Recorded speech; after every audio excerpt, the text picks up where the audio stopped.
Madeline Dean of Pennsylvania. She is also a House impeachment manager for the upcoming impeachment trial of President Trump. That's coming up in the Senate in the days to come. Congresswoman Dean, thank you so much for joining us as we watch the events at the Capitol. You are not there. Tell us why. I am in D.C. and I am smiling. I can't stop smiling today, Judy, watching over these ceremonies, but I have chosen to stay back in my apartment to continue to do my work as I prepare for my solemn duty as one of a talented team of impeachment managers. But know that I am overjoyed by the results. I had a chance before becoming a congressperson to go and stand at a distance at different inaugurals, Republican and Democrat. So it's a momentous day, but I thought I really have a place here to do my work. And I know people certainly understand that. And as we're talking with you, Representative Dean, we're seeing family members, children, and grandchildren of the incoming President Biden. This is the Biden family, the children and grandchildren of his family. There are more to come, we're sure, who will precede the President-elect and the incoming First Lady, Dr. Jill Biden. But Representative Dean, as you prepare for the impeachment trial, it feels a little funny to be talking about that with President Trump about to leave office. What will be different about it, though? We're talking about a president who won't be president anymore. Well, it does feel funny to talk about that at this important time, but it is an important step. You know, Joe Biden last night at such a moving memorial said something that I believe. He said, "To heal, we must remember." So this is a man of faith. If you have anything you need to know about Joe Biden, take a look at how he started.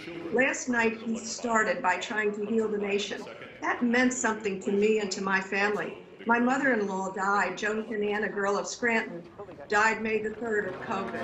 So to heal, we must remember. And I thank just about President Biden and Vice President Kamala Harris for choosing last night to come into office and offer healing, offer mourning, recognizing our suffering. But why must we go forward? We must remember we have a solemn duty to try this case in the Senate in order for this country to heal. We must deter any future lawmaker, any future president from saying, well, look what happens. I can go on a crime spree. I am not accountable for my oath of office day one to day last.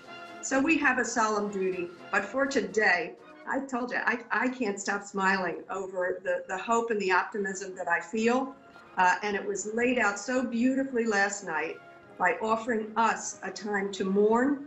As Ecclesiastes said, there's a time to sow and a time to reap. There's a season to mourn and a season to dance. Today is a season to dance. And we are watching the transfer of power literally as we speak with you, Congresswoman Dean. We're seeing Vice President Mike Pence and his wife, Karen Pence, the second lady, coming down the stairs of the Capitol as they make their way to the West Front to be official watchers of this inauguration ceremony. Since President Trump is not there, Vice President Pence is clearly the highest ranking member of the administration.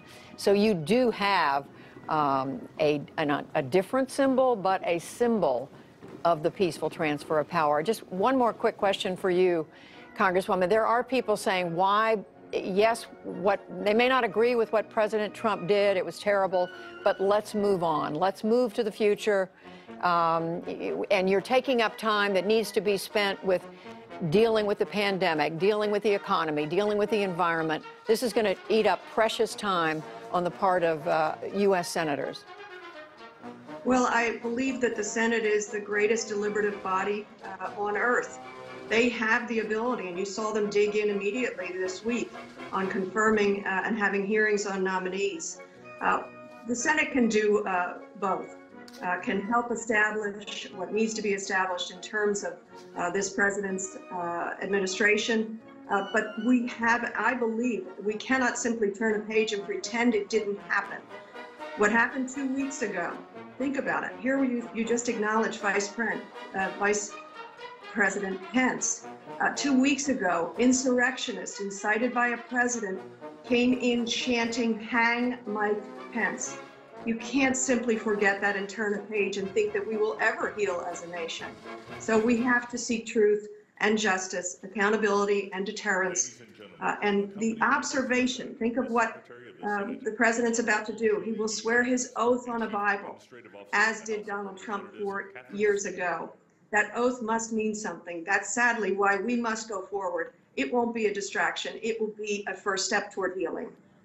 Representative Madeline Dean of Pennsylvania, who will be one of the impeachment managers for the House of Representatives overseeing the impeachment trial of, by then, former President Trump in the U.S. Senate. Congresswoman Dean, thank you so much. It's very good to see you today. Good to see you.